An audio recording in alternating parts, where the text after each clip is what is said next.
Vers 2 heures du matin, Sanine rentra dans sa chambre. Dès que son domestique eut allumé les bougies, il le congédia, et se jetant dans un fauteuil, au coin de la cheminée, il enfouit son visage dans ses mains. Jamais il n'avait ressenti une telle lassitude corporelle et morale.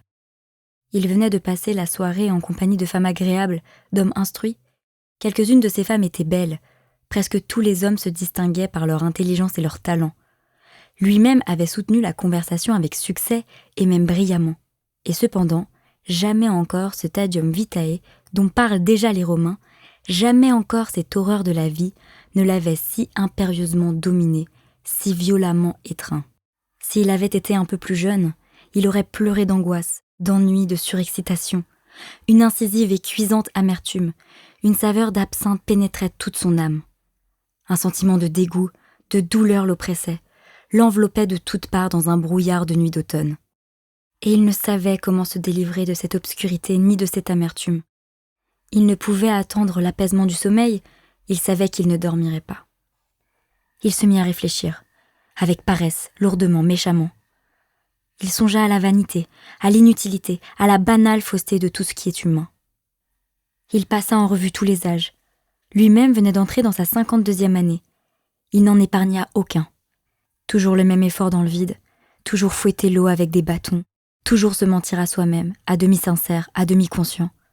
Puis, tout à coup, sur la tête tombe la vieillesse, comme la neige. Et avec la vieillesse, la crainte de la mort, qui va toujours en augmentant, qui dévore et qui ronge. Et après, le saut dans l'abîme. Et c'est pour les privilégiés que la vie s'arrange ainsi. Heureux qui ne voient pas avant la fin s'étendre sur lui, comme la rouille sur le fer, les maladies, les souffrances.